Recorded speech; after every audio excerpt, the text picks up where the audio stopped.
went to the doctor for my annual um, test that I do every year, and never in my wildest dreams ever thought I would have some kind of negative response. Didn't anticipate that at all. I remember thinking, this is it. I'm fixing to find out. My heart was pounding, just to be real honest. When I picked up the phone, I said, you mind if I go in, and my wife is here, and let me put you on speaker. And then he started telling me, yeah, the test results were positive for cancer, and you do have cancer. And then for probably 30, 40 minutes, he walked through all of the scenarios of what could be, and I did not hear a lot of that right at that moment.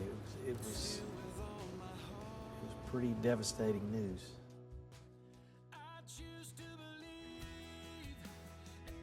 Actually, my first thought was, well, I probably won't ever be able to get any more life insurance. I remember thinking that clearly. I remember thinking, well, I think I have enough, so that was a good thought. But of course, sharing with my kids, it's a hard thing to do. And my wife, she was very strong, especially while I was going through my anxiety the first week or so, and then after the first week or so, then she started, I think, the reality of it set in on her, and she started having some moments of emotional struggle.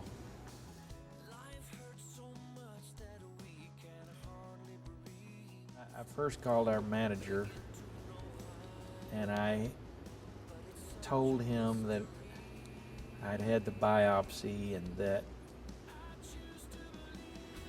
it had come out positive, and I didn't know exactly what the results, what was going to be what was going to happen regarding traveling. At that point, I didn't know what treatment I was going to choose, and I thought I wouldn't tell Randy or Sean, but again, Chris prevailed on me. He said, no, you got to tell these guys. They would want to know, and they need to be praying for you, and the churches need to be praying for you. And he was right, so I made the call and tried to downplay it, and it's no big deal. Of course, it's a big deal. Anytime you find out you have cancer, it's a big deal.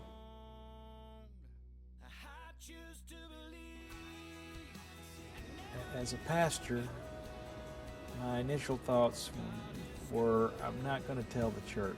I'm going to just go through this somehow, and I don't want the drama, or I don't want the scenario, or that this would bring.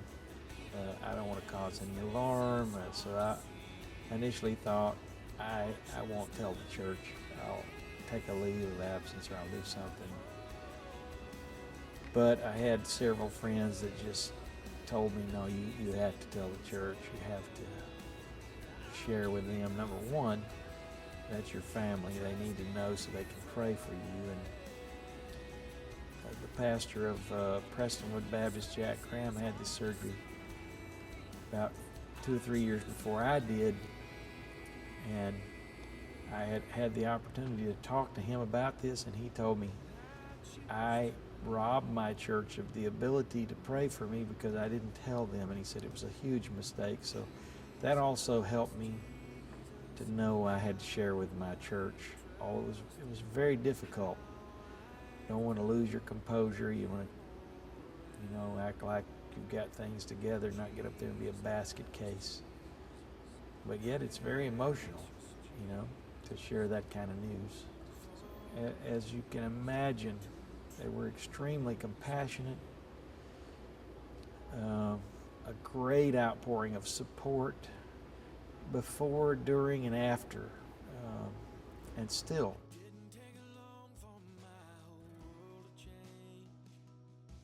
Yeah, I think one of my favorite verses in the Bible is found in Proverbs, and it says, "Trust in the Lord with all your heart, lean not to your own understanding, in all your ways acknowledge Him, and He shall direct your paths." It's been one of my favorite scriptures for a long time, and it came down to, God, do I trust you? Do I trust you, number one, with my health, with this cancer, and then with making the right decision for the treatment? Because unlike a lot of cancers, prostate cancer comes with a variety of treatments, and there's no one treatment that is recommended above others. It's generally, if a doctor works in a certain field, he's going to recommend that treatment. And so it takes a lot of prayer and wisdom to say, here's the treatment I think I need to choose, and then trusting that God is going to help you to make the right decision, getting a lot of input.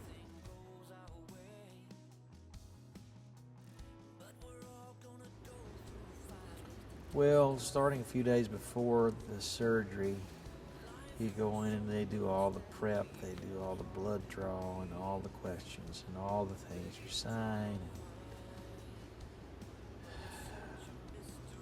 I remember feeling a lot of apprehension. That particular day I went by myself. You can easily slip into feeling a little sorry for yourself.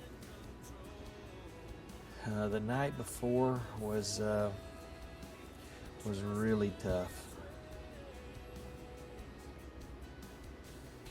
I think for the biggest reason is things are going to be different.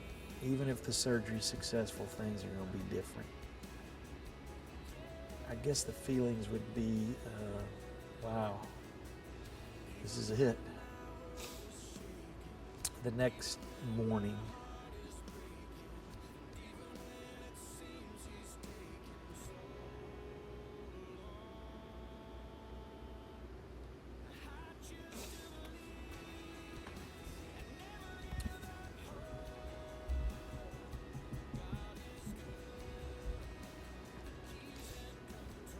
having my family at the hospital,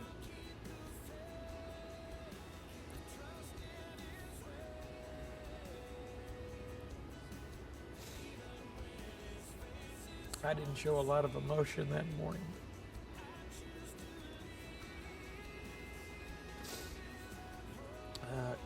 When you come down to a moment like that, you realize the things that are most important to you. And I remember my son Dusty being there,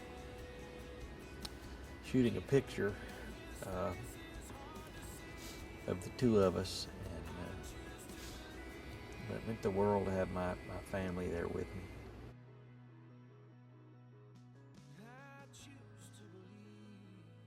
I didn't see the doctor, but my wife told me that the lymph nodes were clear, which was a great sign. And I remember a huge sense of relief of it's over, thank goodness. And by that night, I was walking down the hallway, a little shaky, but I was doing it. Just to wake up and know the surgery's taking place and the cancer hopefully is gone and it was contained is a great sense of relief. With all the questions, even now, the surgery is over, and they believe they got all the cancer. But it's a trust walk with God, because no one knows for sure. Lymph nodes were clear, and they tell me there are markers along the way that will be great milestones to pass. The first PSA test, the first couple of PSA tests, then there's the 3-year mark and the 5-year mark, that if you can get through those without the PSA level starting to climb back up, that's a good thing. Yet in the same breath, they will say, no one can know for sure that you got all the cancer. If it recurs, it means that it got outside the prostate, which they don't believe is the case, but once the cancer is outside the prostate, there is no cure. There's treatment, but there's no cure. So that makes me trust. I have to trust God. It's like you live in relationship with somebody, like I live in relationship with my wife, and we have a crisis. It generally tends to push us closer together. It can do two things. It can drive you apart or push you into one another. I think my relationship with the Lord is the same. It just caused me to lean on Him more, to lean into Him, and just feel closer to Him.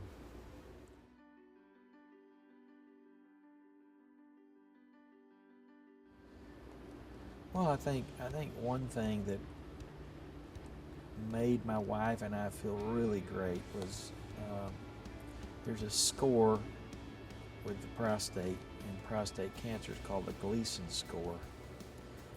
And they had told me up front my Gleason score was a 6, which the odds are remarkable for recovery with a Gleason score of 6.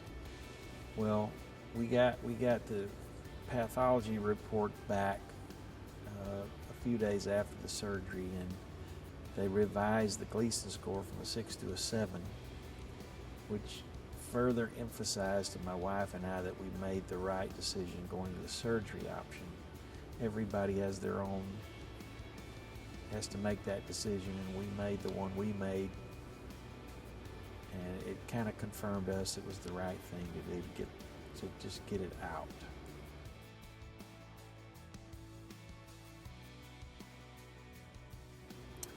I don't think having cancer has changed my ministry. I think it's potentially changed how I've always been a person who's very compassionate and could feel empathy for somebody, but this is one journey that until you've walked down the road of somebody looking you in the face and saying, you have cancer, you don't know what that feels like till you've been there, and you don't know the negative thought process that try to attack you and come to you, and how you have to build your faith. And you can't know that till you've walked through it. And I think that's the one thing that's really changed.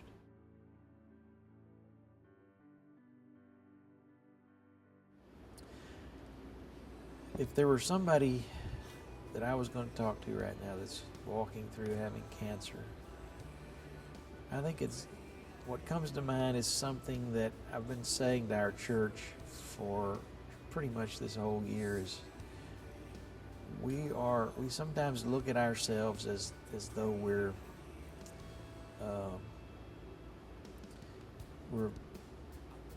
earthly beings having a spiritual experience every once in a while. But the truth is, we're spiritual beings having a very temporary earthly experience. And you have to put your trust in somebody far greater than even medicine and doctors and people that know what they're doing. If that's all your trust is in, it would be a pretty rough go. But thankfully, there's something I can put my faith in, my trust in, my hope in that's beyond this earthly experience. I mean, we're all going to die. The truth is, we've been given a way to know that we don't have to stay that way, and that's our great hope. That's the trust that I hope I could tell somebody. Put your faith and trust and hope in this, not in somebody saying, we hope we got all the cancer. You have to think a lot bigger than that. and know that God has His hand in your life and is involved in what is going on in your life.